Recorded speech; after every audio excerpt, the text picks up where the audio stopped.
Obrigada, Cláudio. Boa tarde a todos.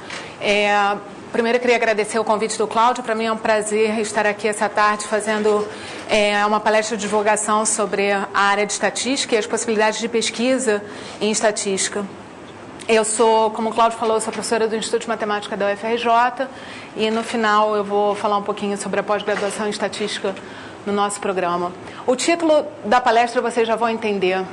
Essencialmente, ele reflete essa frase de um probabilista muito famoso chamado Definetti, que na realidade nasceu na Áustria, mas ele era italiano, e ele tem essa frase que eu acho até muito filosófica, que o nosso mundo, a nossa vida, o nosso destino, eles estão dominados por incerteza.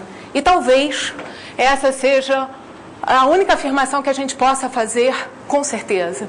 Provavelmente, e por isso eu alterei um pouquinho o título da palestra, incluí a palavra quase tudo é incerto, porque, infelizmente, até hoje, todo mundo que nasce sabe que vai morrer.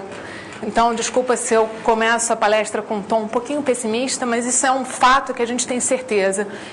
E provavelmente Definetti usa esse perhaps aqui, seguindo a lei de Cromwell, que diz que se você acredita que existe um evento, mesmo que ele tenha uma baixa probabilidade de acontecer, você não deve excluí-lo das suas possibilidades de eventos. Então, talvez esse perhaps dele reflita uma esperança dele de que a morte não fosse acontecer. Mas, infelizmente, até hoje, todo mundo que nasceu morreu um dia, né? E eu vou descrever métodos de inferência estatística. Essencialmente, a estatística é a ciência que lida com incerteza. A gente observa uma amostra e eu vou fazer todo o procedimento de inferência seguindo o teorema de Bayes. Para mim, é muito importante, como estatística, não só descrever a estimação de um fenômeno de interesse, por exemplo, a abundância de ovos de mosquito Aedes aegypti, transmissor da dengue, no Recife, mas também descrever a incerteza associada a essa minha estimação. Porque tudo tem alguma incerteza associada. E, essencialmente, em geral, num procedimento estatístico, a gente está interessado em fazer previsões e, na minha concepção, para a gente descrever bem as previsões, elas devem descrever as incertezas associadas à estimação. Porque a verdade absoluta a gente só conhece se a gente olhar a população inteira. E, em geral, é caro e às vezes impossível você olhar a população inteira de interesse. Então, do ponto de vista bayesiano, eu estou interessado num objeto chamado distribuição preditiva e a obtenção dessa distribuição é baseada no paradigma de Bayes. Então, antes de começar a falar um pouquinho mais detalhadamente sobre os procedimentos de inferência, deixa eu dar um histórico sobre a inferência bayesiana. A inferência bayesiana atualmente, já há alguns anos, muitos anos, a gente tem uma sociedade chamada International Society for Bayesian Analysis. Se você tem curiosidade de saber mais sobre a sociedade, acesse esse sítio. E, essencialmente, o procedimento de inferência bayesiano, ele pode ser descrito nesse seguinte texto que eu tirei desse sítio. A investigação científica é um processo iterativo que integra o acúmulo de diferentes fontes de informação. Os investigadores analisam, avaliam o estado corrente do conhecimento com relação ao processo sob estudo, coletam novos dados para responder questões remanescentes e atualizam e refinam sua compreensão, incorporando tanto os dados antigos como os novos. A inferência bayesiana, vocês vão ver pelo teorema de Bayes, fornece um sistema quantitativo lógico para esse processo. E ela tem sido aplicada numa enorme gama de contextos. Bayesiano, quando eu falo, por exemplo, que eu sigo o paradigma de Bayes, que eu sou uma estatística bayesiana, essencialmente isso vem do sobrenome do reverendo Thomas Bayes. Ele viveu entre 1702 e 1761 e, como muitos homens do seu tempo, ele era um ministro presbiteriano e um cientista matemático nas horas vagas. Infelizmente, ele não viveu para ver o seu teorema publicado, foi publicado só em 1763, e o teorema de Bayes diz o seguinte: se você tem A1, A2, etc., AK, uma coleção de eventos mutuamente exclusivos e exaustivos, com a probabilidade de AI sendo maior que zero, então, para qualquer evento B, para o qual a probabilidade de B é maior que zero, a probabilidade de qualquer evento AJ acontecer, dado que você sabe que o evento B aconteceu, é dado por essa razão. É a probabilidade de acontecer AJ e B dividido pela probabilidade de B. E aí a gente pode obter essa probabilidade de B pelo teorema da probabilidade total. Para fixar ideias, sempre gosto de dar um exemplo. Suponha que é uma escola que seus estudantes são divididos em 60% de meninos e 40% de meninas. Estudantes femininas usam calças ou saias em proporções iguais. Todos os meninos usam calças. Um observador vê aleatoriamente, a uma distância, um estudante que está usando calças. Qual é a probabilidade do estudante ser uma menina? Então, essencialmente, o que o teorema de Bayes faz, se o universo é a escola, você divide esse universo entre meninos e meninas, e B, então eu tenho A1, o evento ser menina, A2, o evento ser menino, e B é o evento da pessoa usar calça. Então, a probabilidade de ser menina, dado que eu sei que está usando calça, é dado por essa área, né? E é só fazer a conta. Mas, enfim, o ponto todo aqui que eu quero que fique desse slide do teorema de Bayes é que o teorema de Bayes ele é uma regra de atualização de informação. Eu obtenho a informação que B ocorreu, qual é a probabilidade de um evento AJ ter acontecido? E essa é a base da inferência, esse teorema é a base para a inferência bayesiana. Inicialmente, a inferência bayesiana não teve um papel claro, os métodos bayesianos foram desenvolvidos entusiasticamente por Laplace e outros probabilistas, mas caíram em descrença no século XIX porque não se sabia muito bem como lidar com probabilidades a priori. Eu já vou falar sobre probabilidades a priori. E a primeira metade do século XX viu o desenvolvimento de uma teoria diferente da teoria bayesiana, que é a teoria frequentista, que essencialmente está baseada na função de verossimilhança, que eu também já vou falar nessa função. A inferência bayesiana manteve-se viva através de alguns poucos pesquisadores, como Bruno De Finetti na Itália e Harold Jeffreys na Inglaterra, e o movimento bayesiano moderno, como a gente vê hoje, começou na segunda metade do século XX, liderado por James Savage, nos Estados Unidos, e Dennis Lindley, no Reino Unido. Meu orientador de doutorado, por exemplo, foi orientado pelo Dennis Lindley, o professor Anthony O'Hagan. E até o final dos anos 80 e início dos anos 90, era muito difícil implementar o método de inferência bayesiano. E ele só se tornou mais aplicável quando novos métodos computacionais de simulação e computadores mais potentes se tornaram disponíveis. E por isso, hoje, a gente vê a inferência bayesiana aplicada numa enorme gama de problemas. Então, para fixar ideias, eu vou descrever o resumo da metodologia. E, essencialmente, em estatística, em geral, a gente tem acesso a um conjunto de observações. Por exemplo, vamos supor que eu quero modelar o volume de chuva que caiu no Rio de Janeiro nos meses desde 1990 até 2011, por exemplo. Eu posso assumir que o volume de chuva é uma realização parcial de uma determinada distribuição de probabilidade. Então, esse F aqui está representando uma família paramétrica de distribuições. Por exemplo, é muito usual a gente, quando tem primeiro contato com a introdução à probabilidade, a gente conhece a distribuição normal. A distribuição normal ela é indexada por dois parâmetros, a média e a variância. E se eu conheço a média e a variância da normal, eu conheço tudo sobre a distribuição. Só para lembrar a forma da normal, uma variável aleatória x tem densidade normal se ela tem essa cara com uma média μ e um desvio padrão sigma. Se eu conheço μ e sigma, eu sei especificar completamente essa distribuição de probabilidade. O que acontece na prática, por exemplo, quando eu estou modelando o volume de chuva que caiu ao longo desse período que eu mencionei, eu não sei quem são μ e sigma. Aliás, a primeira pergunta que a gente deve se fazer é razoável assumir que o volume de chuva segue uma distribuição normal?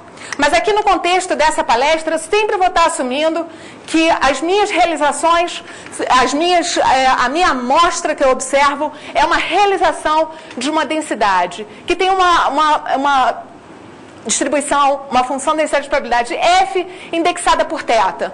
θ pode ser um parâmetro, por exemplo, no caso da Poisson é a média, e se eu conheço a média, eu conheço a distribuição dessa variável aleatória y, pode ser essa distribuição normal, que depende de dois parâmetros. Θ pode ser um vetor paramétrico. E uma vez que eu observo os dados, esses y viram números, eles são observações. Então, a distribuição conjunta dos y, ela agora passa a se chamar função de verossimilhança, porque ela é só uma função dos parâmetros, porque os y viraram observações. Ok? E do ponto de vista frequentista, você olha apenas para essa função de verossimilhança. E você vai procurar por aquele θ que é o mais plausível de ter gerado as observações que você obteve. Por isso que a gente obtém um estimador de máxima verossimilhança. A gente procura o θ que maximiza a função de verossimilhança. O que o Bayesiano... E essa é a situação canônica, em geral, em inferência estatística. Então, θ especifica a distribuição F, e a gente, em geral, tem a chance de observar uma amostra aleatória de tamanho N, que é gerada dessa distribuição. Vamos ver um exemplo para tentar fixar ideias. Vamos supor que eu tenho uma quantidade física, θ, mas o que eu observo, em geral, quando eu observo num laboratório, o próprio aparelho tem erros associados à sua medida. Então, θ é a medida verdadeira, mas o que eu observo, na realidade, é uma realização de uma variável aleatória que tem um erro associado, e eu vou assumir que esse erro segue uma distribuição normal com média zero e variância σ2. Quanto menor σ2, mais em torno de zero o meu erro vai estar, então mais certeza eu tenho das minhas observações. Ok? Mas, em geral, σ2 é desconhecido, e θ também é desconhecido. Eu posso reescrever, então eu posso dizer que as medidas que eu observo, na realidade, são θ, mais essa componente aleatória associada a cada elemento da amostra. Mas todos os elementos têm erros gerados da mesma distribuição de probabilidade, com média zero, média comum zero, variância comum σ2. Uma vez que eu observo as N observações, como dado θ e σ2, essas observações são independentes entre si, então a distribuição conjunta é dada pelo produto das distribuições marginais. Cada uma normal com média θ, variância σ2. Então está aqui a expressão da distribuição conjunta dos y. Observo os y, esses y viram números. Essa função é chamada agora função de verossimilhança, e ela é função de θ e σ2. E meu objetivo é, à luz dos dados que eu observei, obter informação sobre θ e σ2, porque se eu sei quem são θ e σ2, eu posso, por exemplo, prever qual será a próxima observação. Tá ok? Então, θ em geral é mais do que um índice. Aqui θ representa a medida verdadeira, ele é a média da distribuição normal, mas eu interpreto ele como a medida dessa quantidade física, e a medida verdadeira. Mas associada a cada medida que eu observo tem um erro. Tá? E a situação se repete em casos mais gerais, como a gente vai ver nos exemplos de modelos que eu tenho trabalhado. E é muito provável que o pesquisador tenha informação sobre θ. É aí que entra a distribuição a priori. E aí que entra o esquema de atualização de informação que eu estava me referindo anteriormente quando eu falei sobre o teorema de Bayes. Em geral, quando eu estou fazendo uma medida, por experiências passadas, eu tenho informação sobre θ. Então é interessante que eu tente descrever essa informação que eu tenho para o meu modelo probabilístico, que eu estou assumindo que cada y é uma normal com média θ e variância σ2. O procedimento de inferência bayesiana fornece uma ferramenta lógica para fazer isso, e você atribui, através de uma função densidade de probabilidade, seu conhecimento sobre θ. E por que a priori? Porque você atribui essa distribuição antes de observar os dados, antes de observar essa amostra y1, y2, yn. Então, através dessa densidade P de θ, você descreve a sua informação a priori sobre θ. θ tem um domínio, aqui a gente está assumindo, desculpa, eu falei antes em σ2 desconhecido, mas na realidade eu estou assumindo σ2 conhecido, por causa do próximo slide, mas o ponto é que θ, como é a média de uma normal, o domínio, o espaço do parâmetro é reta. θ pode assumir qualquer valor na reta. O que essa distribuição P de θ faz é atribuir probabilidades a priori, antes de eu observar a quantidade, para esses possíveis valores que θ pode assumir. Houve muita controvérsia sobre isso no passado, porque a inferência bayesiana ela é subjetiva. Porque cada um de nós aqui na sala pode atribuir uma diferente distribuição à probabilidade a priori, porque nós teremos informação a priori diferente. Mas eu acho que isso é a vida e é natural, e eu acho que a ciência deve refletir a essa subjetividade da vida. E o processo de inferência, então, é baseado na distribuição de θ depois de eu observar os dados, a posteriori de observar os dados. E o teorema de Bayes é a regra que nos dá esse esquema de atualização. Então, o procedimento de inferência é todo baseado na distribuição a posteriori de θ, em contraste com a priori. Então, você claramente vê que houve uma atualização de informação. Eu começo com a minha informação antes de observar os dados, descrevo essa informação através da função de probabilidade para θ, minha quantidade de interesse, meu parâmetro, observo os dados, combino a informação da priori com a função de verossimilhança e obtenho a distribuição a posteriori. É isso que o teorema de Bayes diz. A distribuição a posteriori de θ, dado que y foi observado, dado que eu observei y, condicional ao fato de ter chegado informação sobre y, é dado por essa razão, onde o numerador é o produto da distribuição a priori para θ pela função de verossimilhança, ou seja, é uma combinação entre a informação que você tinha com a informação que veio dos dados, dividido pela f de y, que a gente já vai falar sobre ela. Note que f de y não depende de θ. Essa é uma função de probabilidade de θ, não de y. Y é dado. Y é o que eu acabei de observar. É o vetor que eu acabei de observar. Então, com relação a θ, f de y é uma constante. Portanto, eu posso escrever a distribuição a posteriori de θ como proporcional ao produto da distribuição a priori pela função de verossimilhança. Esse fato, para os métodos computacionais que eu estarei mostrando em seguida, para os exemplos reais, para os modelos reais que eu estarei mostrando, é fundamental, porque significa que eu não preciso resolver essa integral que está aqui. Essa integral é de dimensão igual à dimensão do vetor paramétrico θ. Quanto maior a dimensão de θ, maior a dimensão dessa integral. E, em geral, ela não tem solução analítica fechada. E por isso, durante muitos anos, a inferência bayesiana não pôde ser utilizada em exemplos reais. Apenas em exemplos em que, quando você combinava a distribuição a priori de θ com a função de verossimilhança, você caía numa distribuição de probabilidade conhecida. Porque é preciso confirmar que a sua distribuição de probabilidade resultante, de fato, é uma distribuição de probabilidade. Em outras palavras, que ela integra 1 no espaço do parâmetro, no espaço θ, de θ. Tá ok? Nesse caso em que a gente não precisa calcular esse denominador, a gente diz que a gente tem conjugação entre priori e verossimilhança. E durante muitos anos tinham métodos computacionais que a gente conseguia obter amostras da distribuição de probabilidade a posteriori, entretanto, para vetores paramétricos de pequena dimensão. Quando a dimensão aumentava mais do que 15, já era um problema. Os métodos já não conseguiam fornecer amostras da distribuição a posteriori. Então, para nós fixarmos ideias, vamos ver um exemplo. Vamos supor que eu tenho uma amostra do comprimento de 30 peixes que foi observada no lago, no Quebec, no último verão. E observou-se que a média, o comprimento médio, era de 13,8 centímetros. Aqui, esse histograma representa a distribuição dos comprimentos dos 30 peixes da amostra. A linha pontilhada representa essa média observada. Então, meu primeiro comprometimento estatístico ao especificar esse modelo paramétrico é dizer que o comprimento é uma realização de uma distribuição normal. Todo peixe que eu observo, vamos assumir que são todos da mesma espécie, eu vou assumir que o comprimento deles cada comprimento é uma realização da distribuição normal que tem média θ, e eu conheço a variância igual a 4. Esse é o primeiro comprometimento que eu faço com o modelo, dizer a distribuição das realizações que eu estou observando. Pois não. Por que a senhora assume que é normal? Ótima pergunta. Porque eu conversei com biólogos e eles me disseram que era uma hipótese razoável. Em geral, em estatística, eu vejo assim, a estatística é uma ciência que não existe sem as outras áreas da ciência.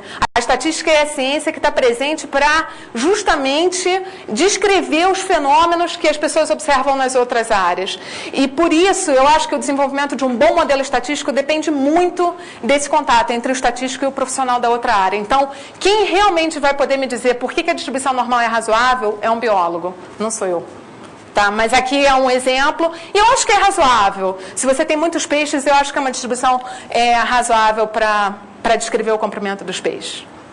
Então, θ é a minha quantidade desconhecida, que é a média dessa normal, e eu vou assumir que θ segue uma distribuição a priori normal, com média μ e variância tal 2. Para vocês visualizarem aqui, eu vou assumir que eu tenho 4 pesquisadores, 4 biólogos, e esses 4 biólogos, todos acreditam que a média a priori, antes deles observarem esses 30 peixes, eles acreditam que a média do comprimento deve ser igual a 30. Ou, desculpa, igual a 11. Igual a 11. Entretanto, as suas incertezas associadas a essa média variam. E aí que vem a subjetividade de cada um. Esse biólogo 1 aqui, então, a linha preta representa a função de verossimilhança, a linha vermelha representa a distribuição a priori para essa média, e a linha azul representa a distribuição a posteriori resultante da combinação entre priori e verossimilhança. Para o biólogo 1, claramente a gente vê que há um conflito de informações. A verossimilhança, a priori, diz que a média é 11, mas pouca incerteza, ou seja, ele está bastante concentrado em torno de 11. Enquanto que os dados dão uma verossimilhança com uma média maior. E por que eu sei que há conflito? Porque a posteriori está baseada nas caudas da distribuição a priori e na cauda que está na verossimilhança. Ou seja, tanto os dados quanto a distribuição a priori dão baixa probabilidade para essa combinação de valores. Está errado? Não, não está errado. Ele só precisa refletir e pensar se a informação a priori que ele tinha era uma informação razoável. O que ele sabe agora, à luz dos dados que ele observou, é que a informação a priori que ele tinha entra em conflito com o que os dados apresentaram. Já, por exemplo, o biólogo 4, ele diz que a priori dele tem média 11, mas ele é super incerto. Esse desvio padrão dele aqui é enorme, então essa boca do sino abre e ele mais ou menos está dando valores equiprováveis para todos os possíveis valores de θ. Então, o que acontece com a posteriori? A posteriori é fortemente baseada na função de verossimilhança. Ou seja, os dados, ele está deixando que os dados digam para ele aonde tem mais probabilidade do θ estar. E aí o procedimento de inferência dele vai ser todo baseado nessa função de probabilidade em azul. Tá? Então, isso é só para dar uma ideia, para vocês visualizarem que o objeto do procedimento de inferência, o objeto resultante do procedimento de inferência bayesiano é uma função de densidade de probabilidade, que associa probabilidades aos possíveis valores que o parâmetro pode assumir. Aí você me diz, não, mas eu preciso resumir o meu estimador através de um único número. Não tem problema nenhum, segundo o enfoque bayesiano, você precisa só minimizar uma função perda, que vai associar perdas aos possíveis valores que θ pode assumir. Por exemplo, você pode penalizar erros de forma quadrática, de forma absoluta, e aí você pode olhar, por exemplo, para a média posteriori da distribuição. Isso sabe-se que quando você usa uma função perda quadrática, o estimador de Bayes é dado pela média posteriori. Então, é comum a gente olhar para a média posteriori do parâmetro para descrever, para resumir a informação que eu tenho na distribuição a posteriori. E a incerteza vem de graça, porque eu tenho toda a distribuição de probabilidade. Portanto, eu posso descrever a minha incerteza associada ao procedimento de estimação.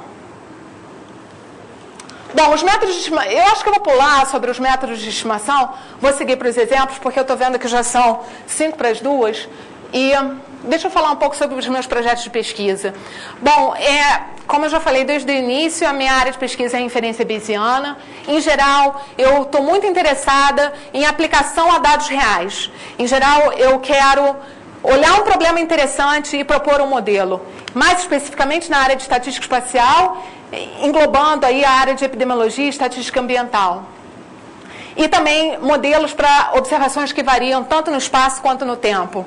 Deixa eu falar um pouco sobre observações que variam no espaço. A estatística espacial, e não é a estatística dos astros, mas é a estatística relacionada a observações que foram feitas em localizações geográficas, não necessariamente só na natureza, mas pode ser, por exemplo, no nosso cérebro, tá? Se você fez observações em pontos diferentes. A estatística espacial se divide em 3 grandes áreas. A primeira grande área é a geoestatística, e a geoestatística é a sub-área da estatística espacial que estuda, que propõe modelos para observações que são provenientes de pontos fixos de uma região. Aqui está a cidade do Rio de Janeiro, os pontos em vermelho representam estações monitoradoras de chuva da GeoRio. Em cada ponto, eu tenho um monitor que registra a quantidade, o volume de água que caiu. E com isso, por exemplo, eu tenho pessoas que, a GeoRio, né? Tem pessoas que visitam esses monitores semanalmente, diariamente, e a gente pode registrar as observações ao longo do tempo e ao longo do espaço. Se eu quero prever o volume de água em algum ponto não medido, a geoestatística é a área da estatística espacial que me fornece o ferramental para fazer essa interpolação espacial. Espera-se que observações próximas entre si tenham um comportamento muito semelhante, enquanto que observações mais distantes tenham comportamentos mais independentes. Então, esse é o tipo de dado em que assumir independência entre as observações não é muito razoável. A minha área de pesquisa principal procura descrever estruturas de covariância flexíveis, porque num primeiro momento você pensa que usar a distância euclidiana é a forma natural de definir a correlação entre as observações. Entretanto, se você usa a distância euclidiana, se você fixa um ponto, fixa um raio, o contorno das correlações serão círculos, quer dizer que a correlação é invariante à rotação do eixo das coordenadas. E isso no Rio é muito pouco razoável, né? Aqui o IMPA é um bom exemplo. Às vezes você vem para o IMPA, está um frio, e você desce ali embaixo no Jardim Botânico, já não está tão frio. Ou seja, para distâncias semelhantes, você espera que tenha uma influência local na estrutura de correlação. Essa é a minha principal área de pesquisa. Um outro tipo de dado em estatística espacial são os dados de área. Aqui, diferentemente de geoestatística, em geoestatística você tem uma realização parcial, porque se você quisesse saber o fenômeno nessa região toda, você teria que ter monitores em todos os pontos. Isso não é possível, né? O espaço é contínuo, a gente não consegue colocar monitores em todos os pontos, você tem uma infinidade de pontos. Em dados de área, o objetivo é um pouco diferente, não é interpolação, mas sim suavização. A gente tem uma região de estudo, a gente subdivide essa região, a gente divide essa região em sub-regiões e a gente tem observações para cada uma das sub-regiões. Por exemplo, esse mapa está apresentando, foi assunto de dissertação de mestrado da Aline Nobre, hoje ela é pesquisadora na Fiocruz, e saiu um artigo na Environmetrics em 2005 em que a gente queria descrever o número de casos de malária no estado do Pará. Não sei se vocês sabem, mas infelizmente o estado do Pará tem um grande número de casos de malária e a gente propõe um modelo espaço-temporal em que a gente modela o número de casos como função da chuva. Porque a chuva que cai hoje não vai influenciar o número de casos de malária hoje. Tem um atraso nesse efeito porque a chuva vai afetar o ciclo de vida do mosquito. Então isso vai levar um tempo para refletir no número de casos. E a gente tenta discutir modelos que relacionam o número de casos em cada município do Pará com a quantidade de chuva. E uma outra área da estatística espacial são os processos pontuais. Essa é uma área onde eu não atuo muito. E aqui o objetivo não é exatamente no processo, mas aonde acontece, é na localização do processo. Esse gráfico representa a localização de 65 mudas de pinheiros negros japoneses, num quadrado de 5,7 metros. E eu quero saber, por exemplo, se a localização desses pinheiros é aleatória. Será que existe um aglomerado ou diferentes grupos? Então, aqui o objetivo é modelar a localização e não o processo, como no caso anterior eu queria modelar o número de casos observado no município do Pará ou o volume de chuva observado numa estação monitoradora do Rio de Janeiro. Para vocês verem um exemplo recente de um projeto de pesquisa corrente, eu vou falar sobre um modelo espaço-temporal para a abundância de Aedes aegypti em bairros do Recife. Essa é a tese de doutorado do Alexandre Silva, ele está sendo orientado por mim e pelo professor Paulo Justiniano. Como todo mundo sabe, eu acho, infelizmente, preferiria não saber essa informação, O dengue é transmitido aos humanos principalmente por 2 vetores. Quando o mosquito é conhecido em epidemiologia, quando você tem uma doença que é transmitida por um mosquito, ele é denominado vetor. E o dengue é transmitido por 2 vetores, o Aedes aegypti e o Aedes albopictus. Então aí as fotos dele. Globalmente ela causa de 50 a 100 milhões de casos por ano em mais de 100 países. E a população de Aedes aegypti é sujeita a flutuações na densidade e cresce rapidamente em tamanho devido à alta fecundidade e fertilidade das fêmeas. Como uma vacina ainda não está disponível, prevenir crescimento da população do vetor é o único caminho para evitar transmissões de dengue. Então, um grupo de pesquisadores, financiado por várias agências, entre elas o CNPq, e são pesquisadores da Fiocruz, da Federal do Paraná, da Federal de Minas Gerais, eles planejaram um experimento na cidade de Recife, em que os principais objetivos são produzir ferramentas que forneçam a detecção rápida do crescimento populacional de Aedes aegypti. Em particular, nesse estudo, a gente quer verificar se há alguma tendência espaço-temporal na evolução populacional do mosquito. Então, a gente tem aqui a cidade de Recife. O estudo compreendeu 5 bairros, 5 diferentes bairros de Recife. Aqui eu vou mostrar os resultados parciais de 2 bairros. Em cada bairro, cerca de 80 a 100 armadilhas foram instaladas, georreferenciadas e registradas no sistema. Cada armadilha foi fixada numa localização e permaneceu lá por 24 meses. As armadilhas, e isso aqui é o grande drama desses dados, as armadilhas foram, por questões financeiras, elas foram visitadas num esquema de rodízio. A gente tinha em cada bairro de 80 a 100, mas a cada semana não era possível visitar as 500 armadilhas nos 5 bairros. Então eram visitadas apenas 1/4 delas em cada bairro. Isso quer dizer que quando a pessoa ia lá, coletava os ovos que estavam na armadilha, aqueles ovos não representavam o número total de ovos daquele período semanal, mas sim das últimas 4 semanas, porque eles só voltavam àquela armadilha 4 semanas depois. Por isso que era um esquema de rodízio de 1/4 das armadilhas por semana. Então, tem um desalinhamento aí nas observações. A gente consegue ver isso? Deixa eu só, por curiosidade, mostrar uma foto das armadilhas. Elas consistem de vasos plásticos e elas foram penduradas na área exterior de locais residenciais, 1 metro acima do chão e na sombra e protegida de chuva. E aqui, por exemplo, estão as localizações das armadilhas em 2 diferentes bairros. Vocês veem que tem pontos coloridos, não é à toa, porque os pontos coloridos estão representando justamente os grupos de armadilhas que são observados a cada semana. Então, há um desalinhamento temporal entre as armadilhas. Há observações faltantes. Quando eu observo nos pontos em vermelho, significa que eu não observo nada nos pontos em verde, em azul e azul claro. Isso é um problema sério em estatística quando a gente tem dado faltante. Estatístico que é dado. Quando tem dado faltante, isso é um problema.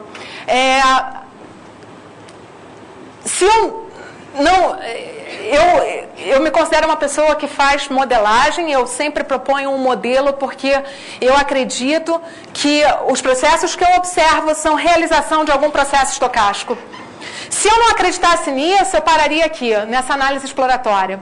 Aqui eu estou mostrando a distribuição do número de ovos a cada semana. Por que as caixas estão coloridas? Porque elas estão representando os grupos observados das localizações. E a gente observa, olhando para esse gráfico, a gente observa que tem uma tendência, parece que há um aumento de casos aqui nesse período, de número de ovos, e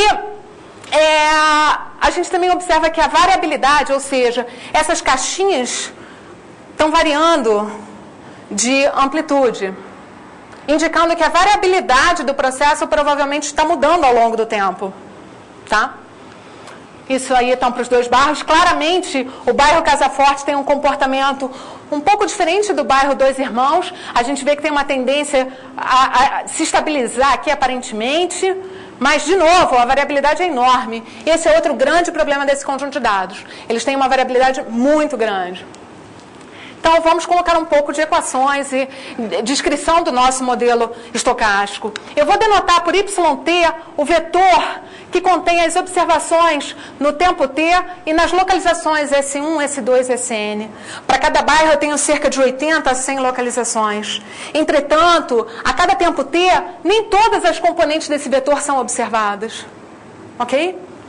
E então, cada YT de S representa o número de ovos na localização S e semana T. E a gente vai modelar esse número de ovos como uma distribuição normal. Aí ele pode novamente me perguntar, mas por que é normal? Aqui eu tenho uma justificativa, porque o número de ovos que a gente observa é muito grande. Então é razoável a gente assumir uma distribuição normal. Mas eu poderia ter usado a distribuição Poisson também, que está mais associada a realizações de processos de contagem. Mas o número de ovos que a gente observa é tão grande a cada tempo que a aproximação à distribuição normal é razoável. Na realidade, o que a gente vai modelar aqui é a raiz quadrada do número de ovos, porque é para ter um pouquinho mais de assimetria nas observações. E eu vou decompor. Y é o que eu observo. YT de S. É o que eu observo em qualquer localização S de um bairro específico para uma semana T. Então, eu tenho um processo espacial num domínio contínuo, as localizações variam continuamente no meu espaço, a tempo discreto, porque eu estou modelando dados semanais. Tá? E eu vou decompor esse número total de ovos como a soma de duas componentes independentes não observáveis. Por isso que tem letra grega. Quando aparece uma letra grega, em geral, na minha anotação, é porque é uma quantidade não observável e eu estou querendo estimar. Delta T de S é a verdadeira quantidade de ovos que eu observo na localização S tempo T. Associado tem um erro de medida, que segue uma distribuição normal com média zero e eu estou permitindo a variância desse processo variar ao longo do tempo. Porque a gente viu na análise exploratória que temos indícios de que a variabilidade ao longo do tempo parece estar variando. E esse ΔT de S, como eu falei, ele é um acúmulo do número total de ovos por semana. Porque a cada semana eu só observo um quarto das localizações. Então eu observo um agregado. Então eu vou dizer que ΔT de S é a soma do verdadeira abundância populacional para cada semana T, naquela particular localização. Tá ok? Essas são quantidades não observadas. ΔT representa o número não observado do número de ovos na localização S. Tudo que eu observo é YT de S. E nem para todo o tempo T. Tá? Eu vou além no meu modelo. Isso é um modelo, como a gente chama em estatística, um modelo hierárquico. Ele tem níveis de hierarquia que tenta descrever a correlação entre as observações. Porque eu vou tentar pegar informação emprestada.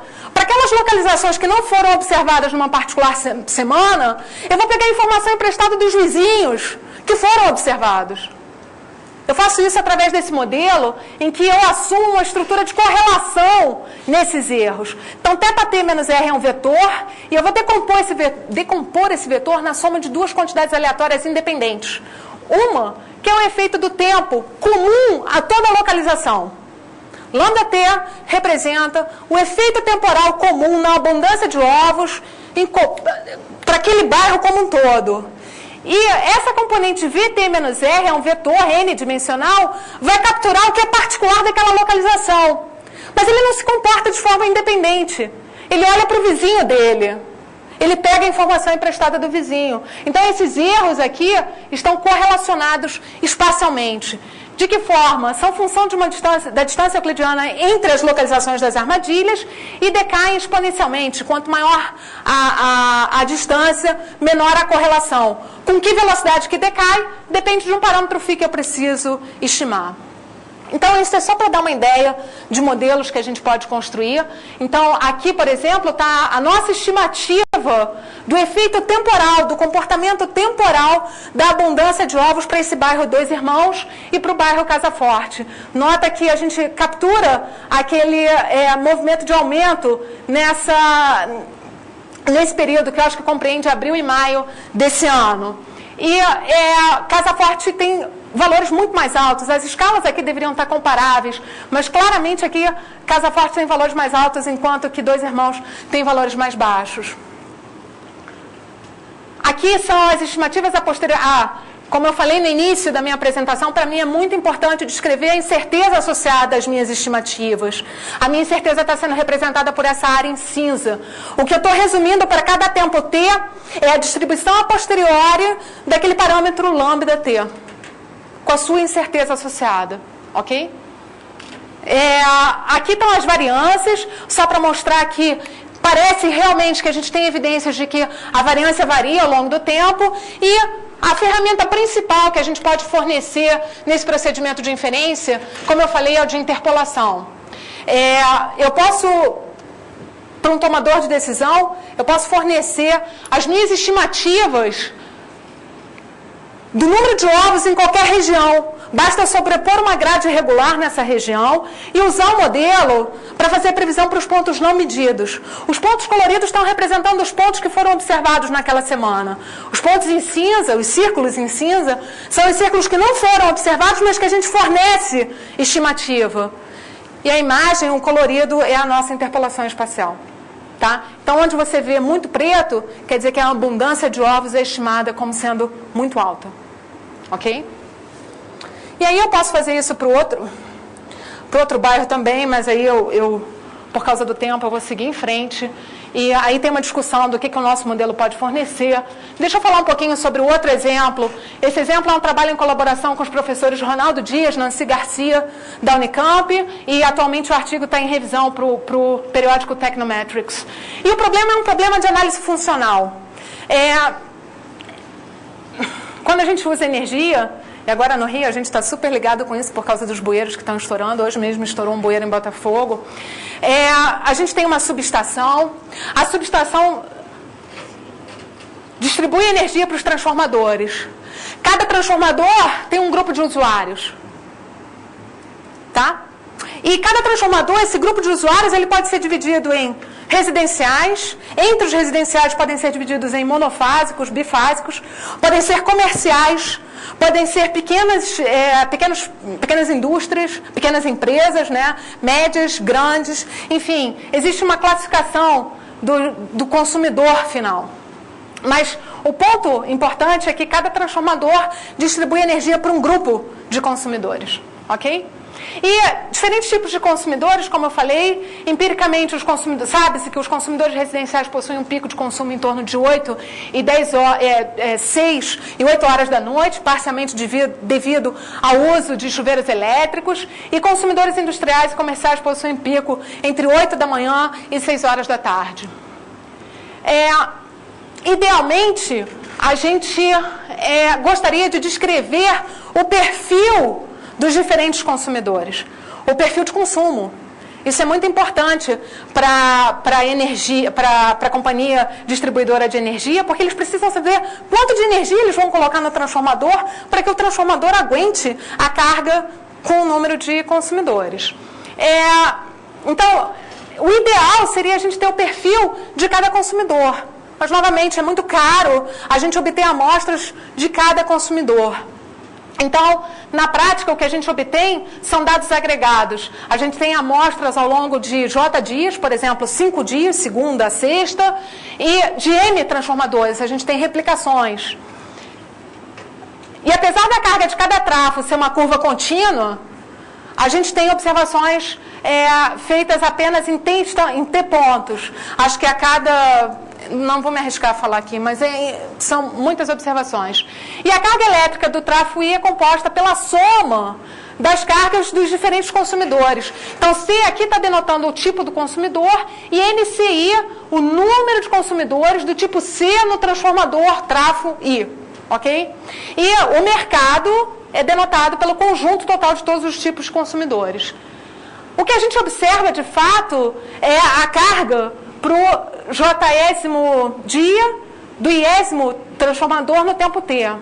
De novo, a gente vai usar um modelo estocástico para descrever essa carga total, para que a gente possa estimar o perfil de cada tipo de consumidor ao longo do tempo, ao longo de qualquer instante do dia. E a gente diz que a carga é dada pela soma dessas quantidades não observadas, onde NC é o número de consumidores da categoria C. Tá? Cada transformador tem diferentes categorias. C está representando isso. NC representa o número total de número total de consumidores da categoria C. E C maiúsculo representa o número total de categorias. Então, a carga que você observa lá no transformador é dada por esse total. É uma soma. Tá? E, então, é a carga, está aqui descrito. Isso é novamente não observável. Eu não observo essa quantidade. O que eu observo é o Y. Então, eu vou tentar desagregar, decompor essa carga total que eu observo em componentes. Como? Eu vou dizer que cada componente W, aquela carga, é dada pela soma de duas componentes independentes, também não observadas. Alfa C e Epsilon C, J, N, C, I. Então, alfa C vai estar capturando a tipologia, a curva média do consumidor C. Enquanto que esse erro Epsilon está capturando as particularidades do indivíduo. Ok? Então, eu vou modelar esses épsilons como processos gaussianos, com média zero, uma determinada estrutura de correlação, porque eu espero que ao longo do tempo o comportamento seja correlacionado. De novo, não é razoável assumir que eu tenho observações independentes entre si. E só para vocês visualizarem o produto que a gente pode obter desse modelo, aqui a gente tinha 2 trafos em Campinas. As linhas, não dá para ver muito, mas as linhas sólidas representam dias de semana, de segunda a sexta, as linhas pontilhadas final de semana.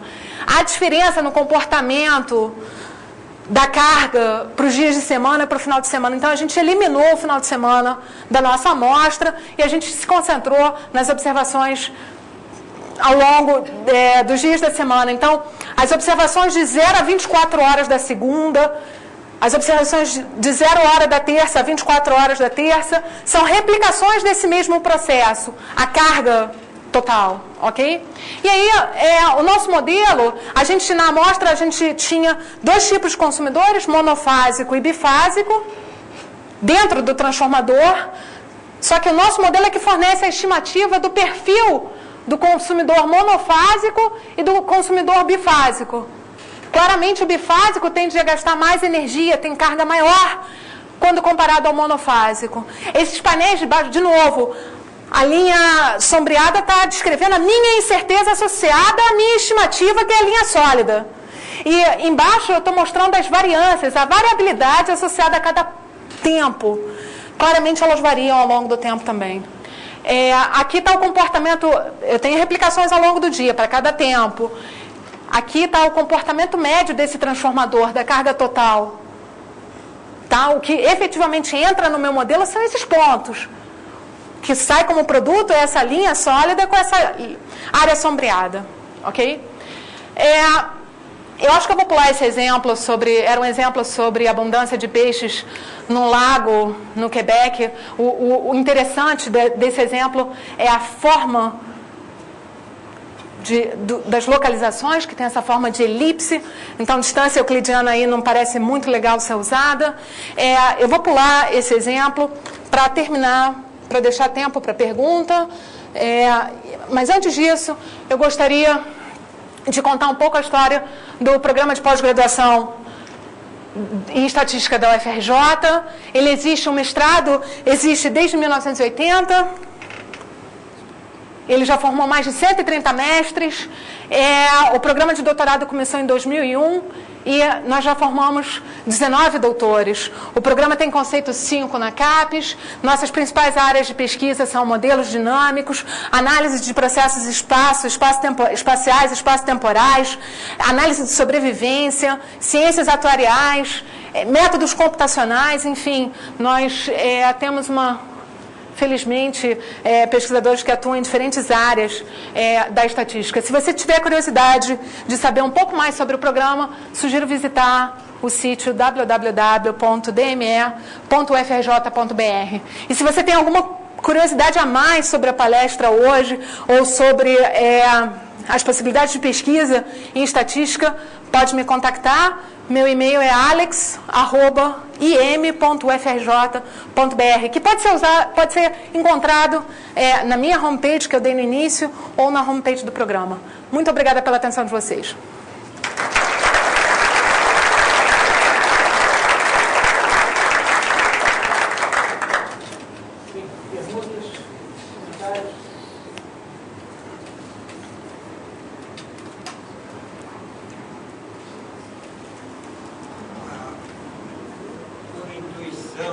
Eu presumo que a estatística para esse ano fica